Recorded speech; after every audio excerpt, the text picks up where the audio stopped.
Well, good afternoon, everybody. I am honored to have been allowed into a small business here in the Sacramento region that is opening up today and just in time. As you can see, I'm in a flower business, Twigs. Been here for 18 years, probably struggling through the most challenging time in all of those 18 years. And just in time for Mother's Day is opening back up. This is a retail establishment like we hope tens of thousands of others all across the state of California that now, based upon the modification to our stay-at-home order, can begin curbside pickup, can begin to bring employees back. This is a business that's been able to bring 8 employees back, start to deliver flowers to families, friends, and loved ones, and notably our mothers in time for Mother's Day this weekend.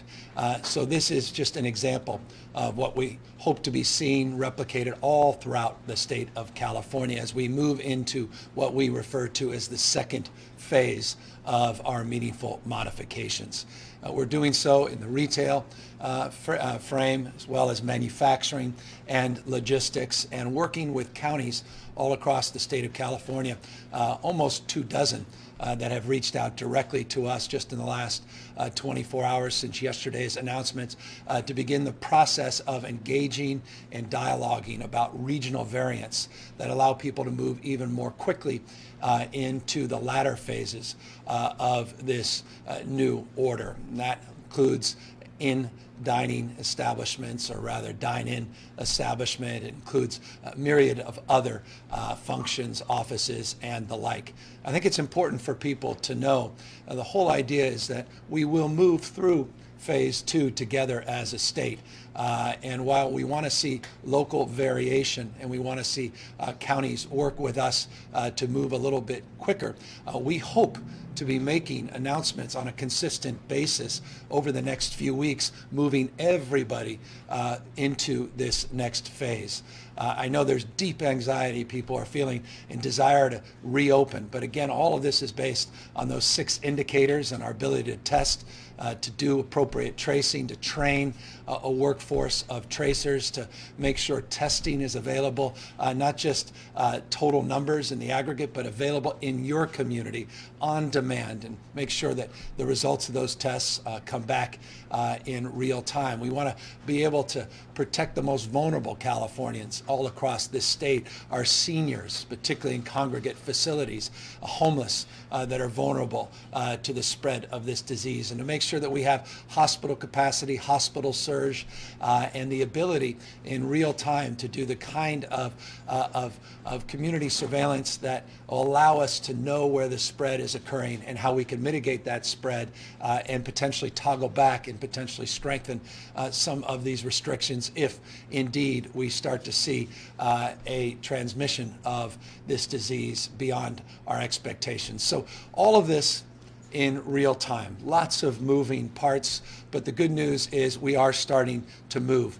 I mentioned this yesterday, roughly 70% of the economy in the state of California can open with modifications into this next phase. I know 70% is not 100%, and I deeply recognize with modifications means with restrictions, and with those restrictions means the struggle for businesses to get back to where they were pre-pandemic. And that's why I want us to be sober about this reality. Just because you announced that we have a variation on an opening and people can do curbside pickup and there's a sense that things are moving again, doesn't mean that customers are confident and comfortable yet. Doesn't mean that we are operating with the total number of employees we once were, or the kind of revenue and receipts that businesses were used to. Quite the contrary.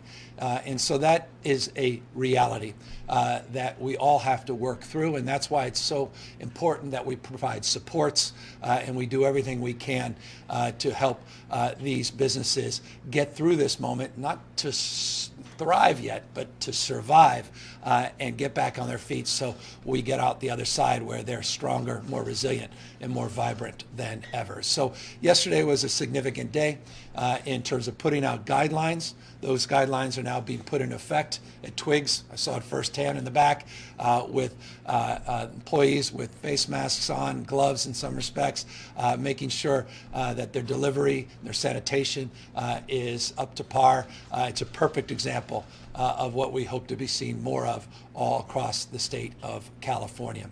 Those variations, as I said, as it relates to counties that want to move a little bit sooner, as I said, we've over 20 plus conversations with those counties, and we'll be putting out subsequent guidelines by sector, by industry next Tuesday, which will allow some more clarification, including checklists. We have a new checklist that goes through issues around hand washing, sanitation, how to address the needs of customers through pickups, and how we can make the pickup and drop off process for deliveries, as well as pickups for customers easier and safer, how we can practice social distancing, physical distancing in environments that may be smaller like this or even larger, some of these manufacturing warehouse spaces. So we try to tailor these guidelines as prescriptive as we can with a frame of flexibility, always recognizing that the entrepreneurial spirit that built this business from a dream to an idea, pen to paper, that entrepreneurial spirit we also want to see advanced as we work through this next phase. And so we want to provide the kind of flexibility that we recognize is important, because no two flower shops are the same.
Distribution.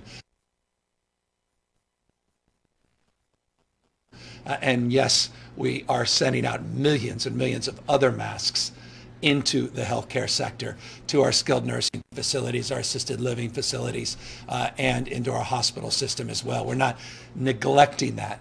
We're just substantially enhancing our capacity to deliver a larger quantity of masks because we've been in receipt of a larger quantity of masks. I woke up this morning, 31.7 million procedure masks are now in our inventory. Every day it's growing. Every day we're getting more out, and obviously that demand is significant. But it is a very good sign that we're beginning to turn the corner on PPE. We also are continuing to see good signs on the testing. Over 875,000 tests have been done in the state of California, over 32,000 tests in the last 24 hours. We put out that new testing site. I want to encourage you to take a look at that site. Over 100,000 people have availed themselves to this testing site. COVID-19, covid19.ca.gov, covid19.ca.gov. And you could type in, go to the link around testing, you could type in your zip code, and you can find out the closest, the most proximate testing site. And in the majority of the cases, not every case, there is an online reservation component. We have substantially improved our testing distribution, particularly with OptumServe and with Verily. We still have a lot more work to do. a lot more work to do to address all the testing deserts, but we have made some real progress to do justice to rural concerns and the concerns of Black and brown communities in particular. So again, I hope people take advantage of that site. We want more people tested. It's foundational in these efforts. And as we have noted, the more people tested, and likelihood to see those numbers of positives increase. But there is a rate, and the rate I referenced yesterday is a rate you'll hear a lot about, this case rate. And that's the percentage of people testing positive based upon the total number of people we're testing. And that is one of the foundational numbers, foundational rate that will make our determination of how quickly we can move into the subsequent phases in this pandemic, not just through phase 2, which we're in, but phase 3, and ultimately into that final phase, phase 4, when we go back to events and concerts and large sporting stadiums and arenas and the like. And so we continue to want to remind you, need to remind you of the incredible importance of vigilance at this moment. This pandemic has not gone away. We may be exhausted by it. We may be chomping at the bit to get back to some semblance of normalcy. But we had 1,898 new positive cases yesterday, 1,898 new positive cases. We had 81 individuals and families that were torn apart because of the loss of a loved one. For those that think this emergency is gone, that think this pandemic is behind us, I don't need to remind them of what they see or should be paying attention to when they watch the nightly news, but I hope they're paying attention to these nightly reports that we put out in terms of the total number of lives lost. 81 lives lost because of COVID-19, lives completely torn asunder because of this, not just numbers, not just statistics, human beings and families. And so I extend, again, our condolences to all those families, and I extend caution to other families that think, well, we got this, this is behind us. It's sadly and tragically not. Close to 2,000 more tested positive in the last 24 hours. 81 people lost their lives. So vigilance, data-driven vigilance, health first, data with indicators that determine our next steps, localism, where we recognize variation across the state. Not every part of the state will move at the same time, and that is a very healthy thing because that reinforces our data-driven approach. We would like all parts of the state to move quickly, and that will be determined on our behavior, on physical distancing, on continuing to abide by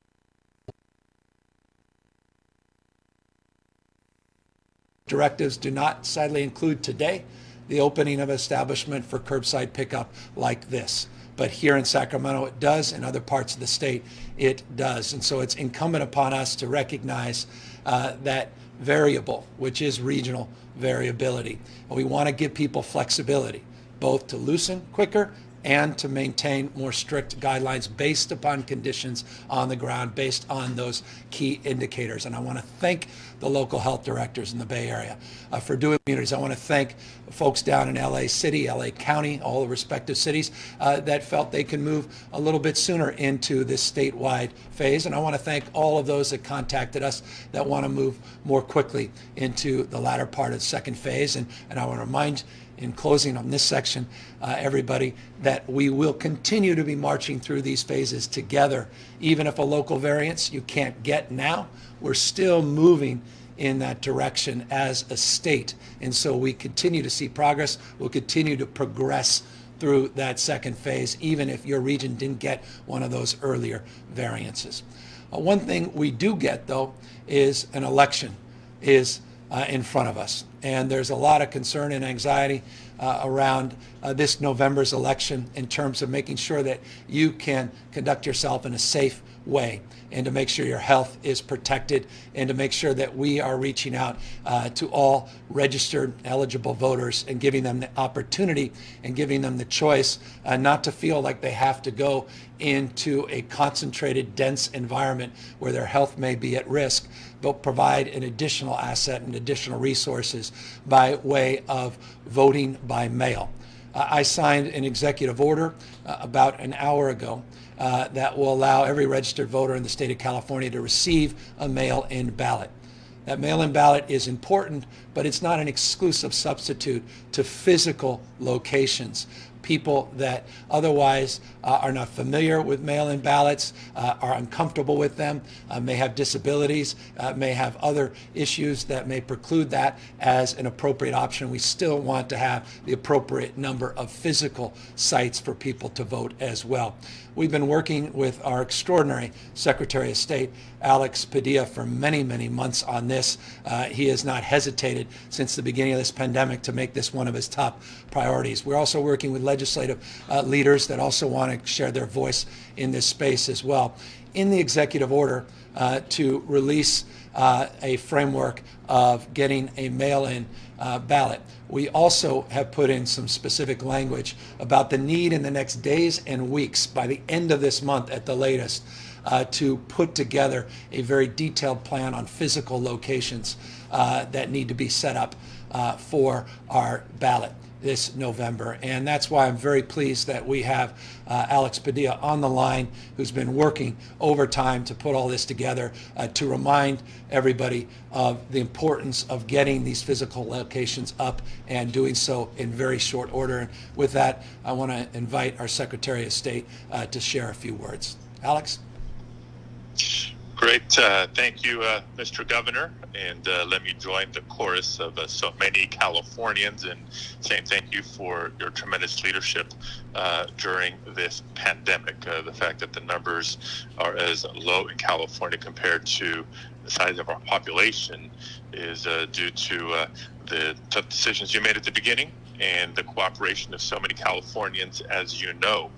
So while you and public health experts are focused on the short-term impacts of COVID-19, we're also focusing on the midterm and longer-term impacts, including the November elections, as you said. So thank you for the executive order that makes California the first state in the nation to respond to COVID-19 by taking this action of sending every voter a ballot in the mail in advance of the November election. I think that's huge. There's no safer, physically distancing, healthier way to exercise your right to vote than from the, it's great for public health, it's great for voting rights, it's going to be great for participation because this November's election is still slated to be the most consequential election of our lifetime.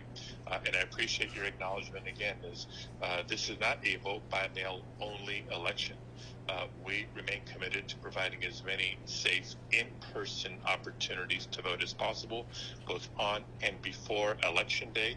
And on this note, I'll just suggest that elections officials at the state and local level are going to work hard to maintain that, but we're going to need the public's help. We're going to need voters to verify their registration status, which they can do so easily at voterstatus.sos.ca.gov.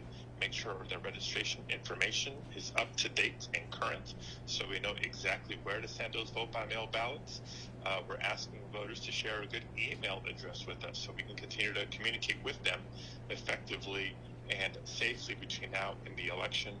Anybody who needs to update their registration information or register for the first time can do so at registertovote.ca.gov. And last but not least, in the interest of our county partners here, we need poll workers. A lot of the election day workforce in years past, all the seniors and retirees that have helped us demonstrate our democracy, are not available. They're in that vulnerable population that you've spoken so much about over the course of the last couple of months. So we need people who are able and willing and healthy to help us out on Election Day and the early voting time period to sign up. Another opportunity for civic duty and civic participation and community leaders' guidance on finding newer, safer locations to use as polling places and vote centers. So a lot of work that remains, but this is a huge first step, sending everybody a ballot, not a vote by mail ballot application, but the actual ballot in advance of the election while we work to maintain the in-person option. So thank you again. We'll hang on, answer your questions or any other questions you want to send our way. Thank you, Mr. Secretary. Again, thank you for all your leadership and your guidance and your support of the development of the executive order and all of your outstanding work of inclusivity with members of the legislature, key members of the legislature, and many advocates in this space that were eager to hear this announcement today. Thank you for helping us get this to this point and all the hard work I know you have ahead of you to make sure that this is a secure election and that we are conducting it at a scale that only California can. So thank you. As it relates to other issues that we daily update you on, I wanted just to mention, as I did yesterday, some good news as it relates to total number of hospitalizations and individuals in the ICUs.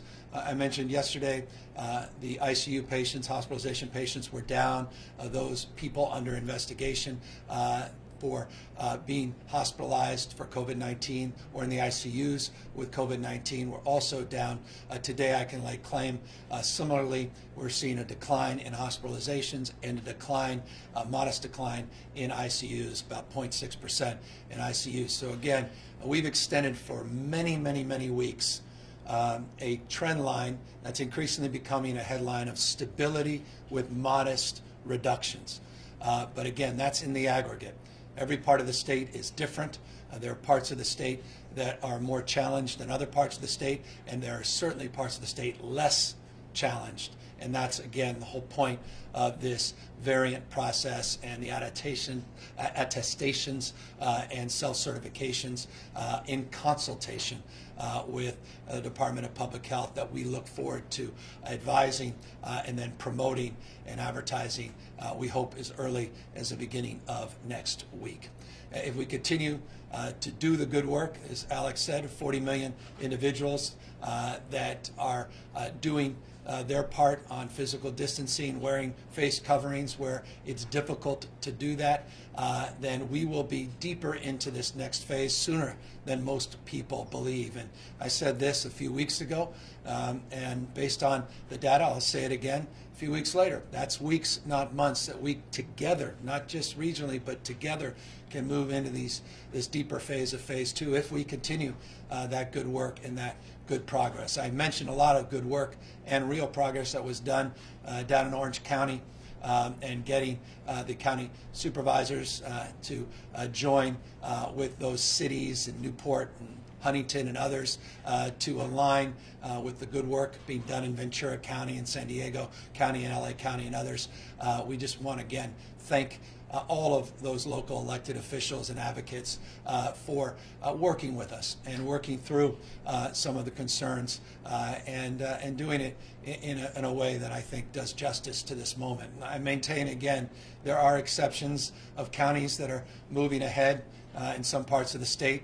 I'll just caution, I mentioned the number of people at the alcohol beverage control that contacted bars that were open in some parts of the state that are putting the health of their employees at risk, putting the community at risk, and how just those phone calls and number of visits really served the community well. Many of those establishments saying, I get it, we're going to shut down. I can just note there's 33 salons that shut down in 2 counties in the last couple of days, similarly because they got a call from some of our state officials saying, is this the best thing for your employees? Is this the best thing for public health in your community? And they're now working with us in the spirit of collaboration and cooperation, and we're eager to get them open as well as quickly as possible as we move into these new phases. But we'll just see more of that if people get ahead of themselves. And again, I just don't want to put businesses in that position, and that's why it's really important that we work together as business leaders, as a broader community, and work with our public health officials, our hospital system, work with our county boards of supervisors, work with their organizations, the representatives of CSAC, League of Cities, and others to move together in a much more thoughtful and regional basis. And as I said I have great expectation that that will be the case. In the next few days, we will make visible a lot of that great work that's being done together. Speaking of work that's being done together, just briefly before we open up to questions, I want to thank the partnership we advanced with UCSF and with UCLA. The first cohort, we have the capacity to get to 3,000 people a week trained. We're starting with the first cohort of 500 individuals, a 5-day training, 20 hours of training for our tracing. Want folks to know, particularly in our immigrant communities, that we protect your data. This is not Big Brother. We do not share this data. I want people to feel safe and comfortable about working with public health leaders, and that's why the training is so foundational. The training is about cultural competency. It's about how to engage diverse communities. It's about how to soften the edges of concerns when someone is asked to provide information about their contacts if they indeed have developed the virus. But this is all in a way to keep our broader community safe, and we're working. We've done some workshops with immigrant communities and representatives that across the spectrum, across this state, that want to make sure that we're preserving privacy and respecting the protocols that are well established in California, but are certainly going to be well reinforced through this next phase of tracing in this state. UCSF, they get it, they'll get that done. UCLA, they get it, they'll get that done. And the data backbone that we have, the management system, all of this is a predicate. It's a foundation of being able to move this forward and scale. But good news is that is already underway. That virtual training academy, 12 hours virtual, about 8 hours of one-on-one work. That first cohort will be trained within the next few days. Into next week, we'll keep building on that Army. We redirected local and state personnel for that first cohort. We expect for multiple cohorts to do the same, again, trying to get to 10,000 in that first phase and expand that, we believe, up to about 20,000 in subsequent phases over the next number of months.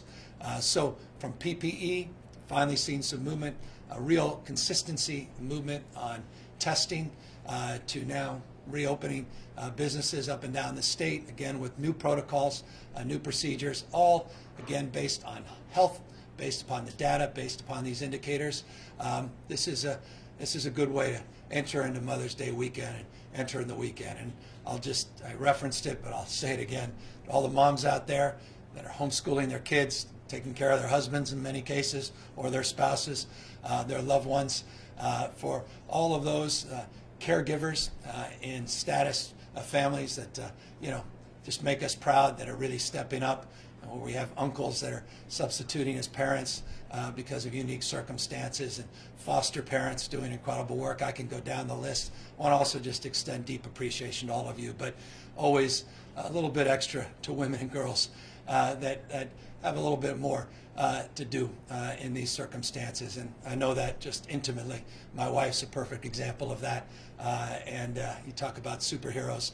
We talk a lot about heroes and essential workers, and then there are superheroes, those essential workers by day and those incredible moms by night. And so happy Mother's Day to all of you, and at least we can get these flower shops open so you can get appropriately supported. And please, in closing, for things, support local businesses. A lot of the big chains, because they were essential, because of food delivery in particular, they were able to outcompete at this moment. Look out for your neighborhood florist. Look out for your neighborhood business. They need your support. They haven't gotten the kind of support they deserve. You will be determinative whether or not they will survive. And so if it means you got to go an extra block or two, seek them out, find them, make some calls to the old business you went to, and don't just go to that big box retailer. They've had a little advantage on folks like this, and it's time to rebalance things as well. So that's it in terms of my opening statements. Of course, now happy to answer any questions. Hi, Governor. I'm Katie Orr, politics reporter with KQED, and I will be asking you questions on behalf of the press corps. So first question does come from KQED. The national unemployment rate, we found out, rose to 4.7% in April. You've already announced a $54 billion budget deficit for the state for this fiscal year and next.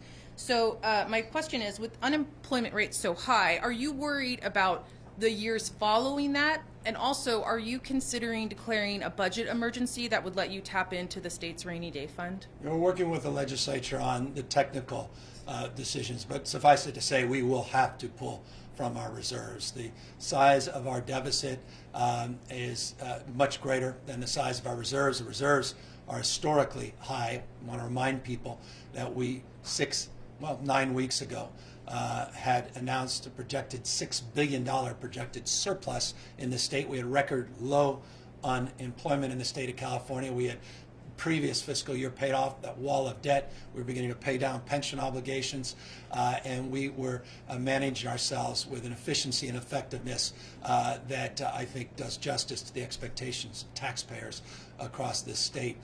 We are now projecting tens of billions of dollars of revenue shortfall and then increased costs related to caseload to support the most vulnerable slipping through the cracks. You're right. The unemployment rate that came out today was second, and this is the national unemployment rate, second highest to the Great Depression. Those numbers are lagging. Let me assure you, those numbers understate the unemployment rate in this country. Those are jaw-dropping numbers, but absolutely numbers we've been foreshadowing for many, many weeks here in the state. I mention almost on a daily basis, at least every other day, the number of individuals asking for unemployment insurance in the state of California. 4.3 million people just since March 12th. And I say just since March 12th because we had people filing for unemployment that were unemployed before this pandemic. We may have had the lowest unemployment rate, but it was not zero. So you start with that baseline and you add 4.3 million people to a workforce that's north of 18 million. Do the math. We're not at 14.7%. The state of California is north of 20% right now. I haven't seen any reporting on this, but I've been implying this for many, many weeks, and I don't mean that to alarm. I don't mean that to enliven any more anxiety. It's a very sober reality, and it's reflected in our expectations. My remarkable finance team, by the way, a finance team that was around in 2003, many of them, my senior advisor, my COO in the state of California, Ana Montesantos, well known to folks in Sacramento that lived through the 2009 crisis and the 2011 crisis, and this is something she keeps reminding us we never have experienced in our lifetimes, and so we have a lot of work to do, and just know, to answer your second part of your question, that work won't end when we balance, which we're constitutionally required to do, our budget by the end of June. That work will continue into the next few years. And so we want to architect solutions looking out at the next few years. We don't want to delay tough decisions, because if we delay tough decisions, they're made excruciatingly difficult on the back end. And I want to applaud some of the work that was done in the LAO's office in terms of some of their frameworks around solutions that are in broad strokes in line with some of our thinking that we will be making public on May 14th with my May revise. But this is a sobering time when it comes to people that have been hard hit by this pandemic, and it's reflected in the need to safely, thoughtfully, with a health first framework, look at reopening sectors of our economy as long as we can protect people's public health, and in closing, recognizing that public health manifests as social determinants of poverty and economic stress as well. So we're very mindful. This is not just public health as it relates to C-19. It's also public health as it manifests in people's poverty and exacerbated conditions related to poverty that also must be considered as well. We've gotten several questions from journalists about the federal stimulus. You support more than $1 trillion in aid for states, which Republicans in Congress have been hesitant about.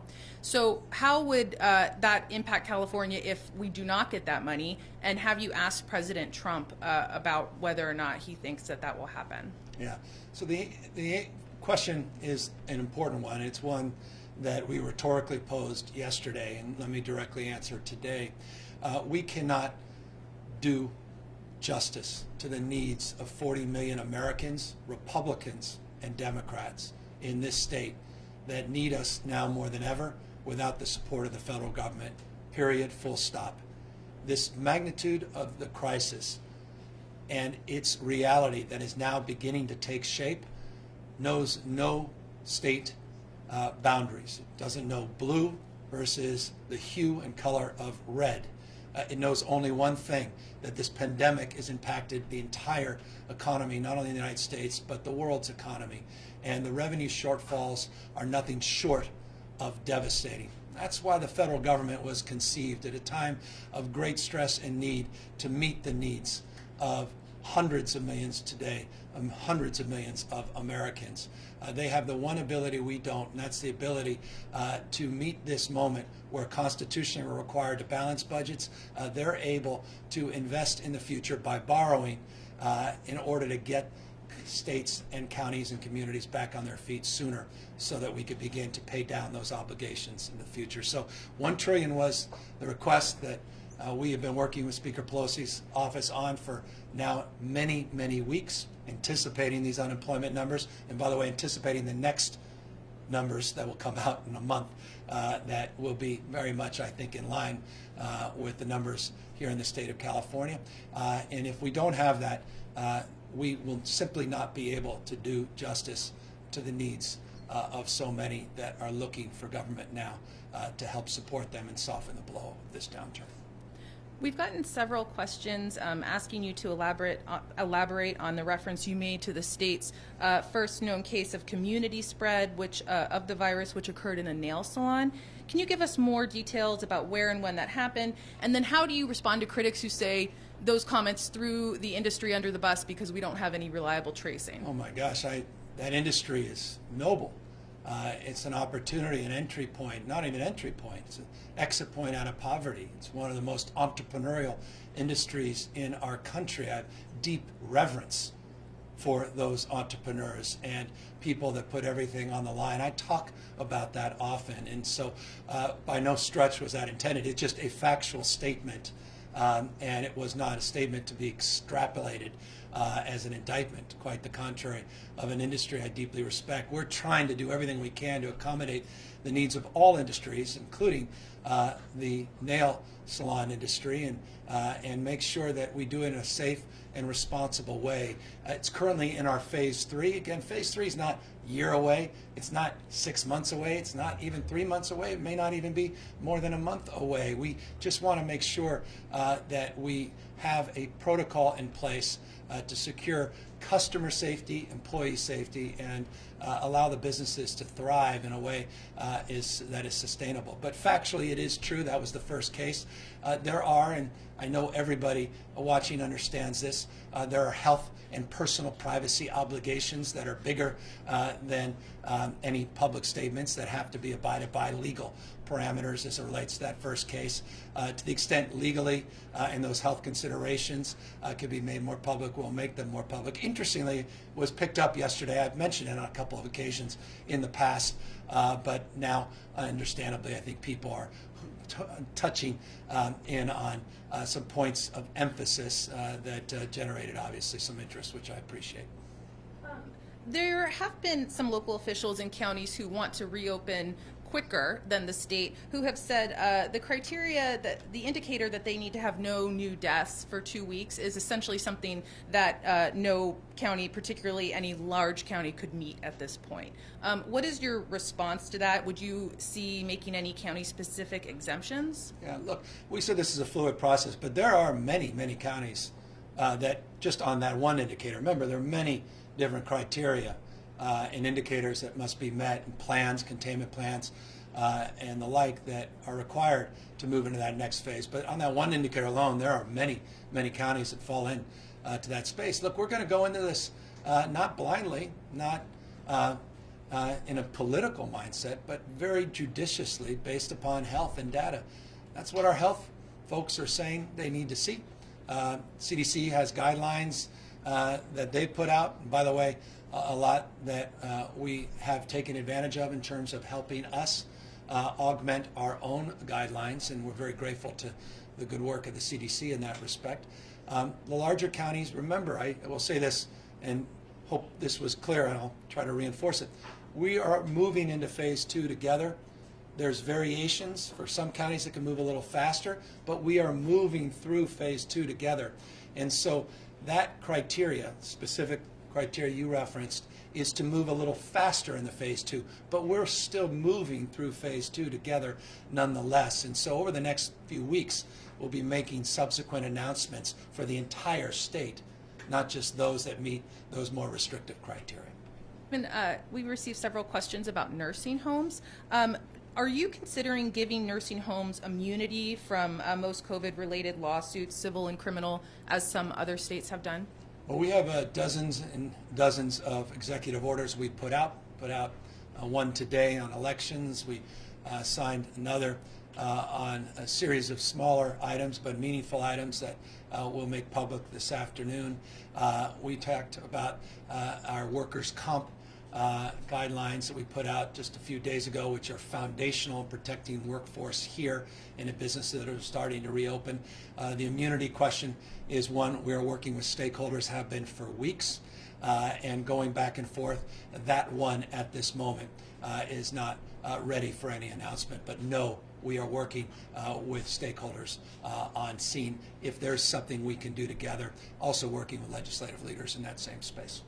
Another question on nursing facilities. Will the state ask for universal testing of all skilled nursing facility residents and workers like LA and San Francisco are now planning to do? And who should be the priority for testing at this point besides healthcare workers? Well, since we're the first state to lift the prioritization of testing beyond the CDC guidelines to people that were asymptomatic in these same facilities, let me take advantage of having Dr. Galley here, who led that effort with his testing task force, talk more specifically about where he and where he believes we will be very shortly in terms of that issue.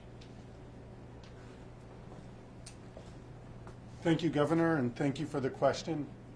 We continue to work with our stakeholders, both industry leaders as well as advocates, around what is the right way to get many more people, both working and those residents in skilled nursing facilities, tested. We recognize that it's a major priority. The number of individuals who've tested positive and go on to be hospitalized out of skilled nursing facilities is higher than in the general community. So it's obviously, and since day one of our response here in California, we have been focused on how to ensure the safety of both workers and residents in skilled nursing facilities. As we've increased the availability of testing, we have been working with counties and operators and others of skilled nursing facilities to ensure that testing is made available, that we've brought the Optum Serve sites to align with certain facilities that need testing. So we will continue to build that.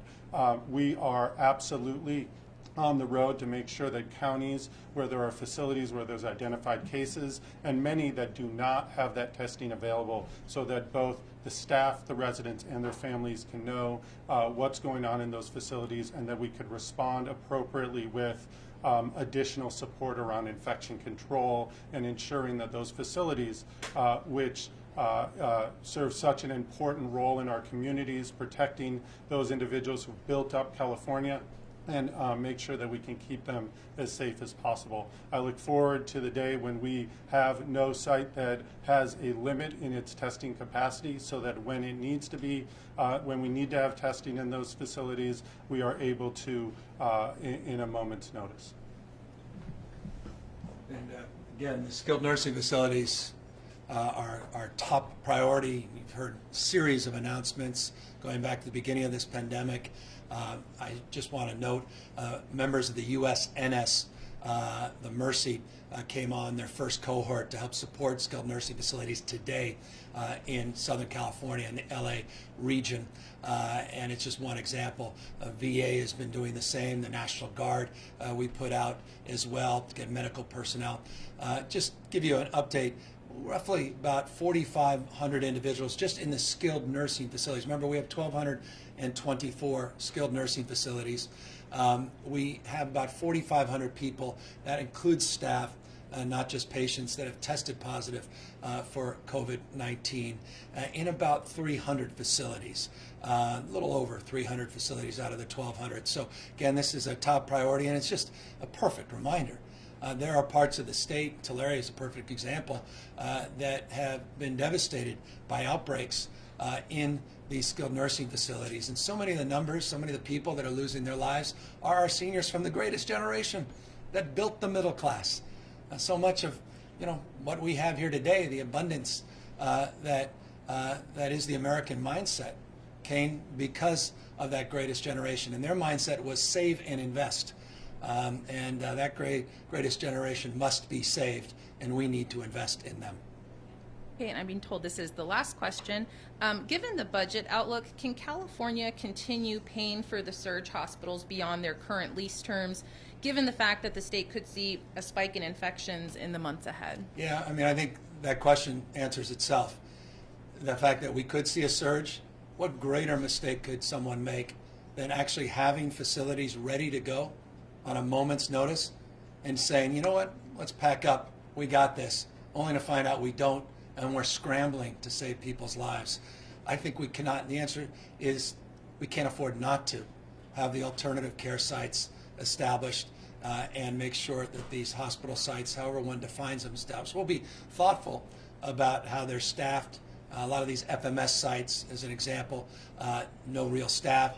Porterville, Fairview, we're supplementing staff, by the way, including USNS personnel that are helping us. One of those sites, the old arena up here, Arco in the Sacramento region's perfect example of that. But these are important assets that are required in terms of resources if indeed we see a second wave. Just another reminder, we're not out of the woods yet. The virulence of this disease is real. The prevalence of this disease is universal. You have seen cautionary tales. How often do I have to say this? Around the rest of the world, in Singapore, Japan, China, about people moving too quickly, saying we've got this, opening up too many sectors of their economy too quickly, only to pull back and slow down the rate of their recovery. Let's learn from those examples, and let us at the same time celebrate progress. 70% now of this economy with modifications is now open back up. You've seen car dealers, construction, you are seeing retail establishments like this begin to reopen with all these modifications. You're seeing the opportunity for regions and counties to move forward into this next phase. Restaurants with new conditions will start to reopen up again very judiciously, very thoughtfully in a phased-in approach, and will continue based upon the statewide data that comes in on a daily basis, make more and more progress statewide into that next phase. Nothing will please me more than standing here in front of you, hopefully not too many weeks away. I'm talking about even getting to that next phase, phase 3, or pulling things in earlier from phase 3. And I'm confident we can do that as long as you maintain your confidence in yourself and in your capacity to protect your community by practicing that physical distancing that has bought us time, allowed us to build the resources, allowed us to be in this position to celebrate the opening of Twigs and thousands of other businesses all across the state, modifications aside, but beginning to reopen nonetheless. That, I'll say it again, don't forget to call Mom. If you haven't seen her in years and you've been part of a mixed group, you may not want to visit her, but you may make sure you call her and make sure you say thank you. And for every husband out there, or partner, you got to do the same. That includes me.